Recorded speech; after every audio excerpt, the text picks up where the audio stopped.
So these brand new motorcycle officers are being introduced to the basic motorcycle safety foundation course. They completed that over the last 2 days. Today is a transition day. They're on their duty bikes for the first time, and they're feeling the difference between the bikes and applying everything they learned over the last 2 days to these bikes, and they're doing really well so far. So once they complete this, we start our track work tomorrow. Once that track work is done, we'll start what's week 3 considered urban obstacles. And once they complete that, their graduation is a long ride. It'll be a long ride to Flagstaff, ride back for graduation, and that will complete their training for motor school. The next part of training after that is a field training program.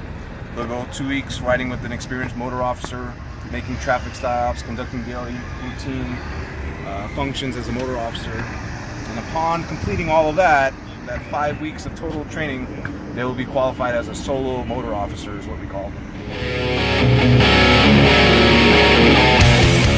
So how was the experience with the guys with the training at Desert Wind Harley-Davidson? All right, so the experience, the training, everything, it went really well. Mark and Mike, both professional. They took their time with the students. They encouraged them. And at the same time, they adapted their training. They went through the MSF curriculum as they needed, and they were able to modify certain things past the MSF course that we needed for our motors to be right at the basic entry level for our motor school. So they did a fantastic job. No bad habits, no safety issues, no concerns, nothing like that we observed from them starting day 1 at our school. So it was great. And the officers successfully completed the training? Absolutely, all 3 good? of them. Yes, they did.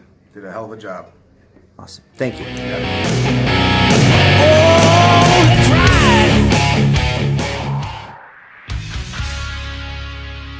Desert Wind Harley-Davidson.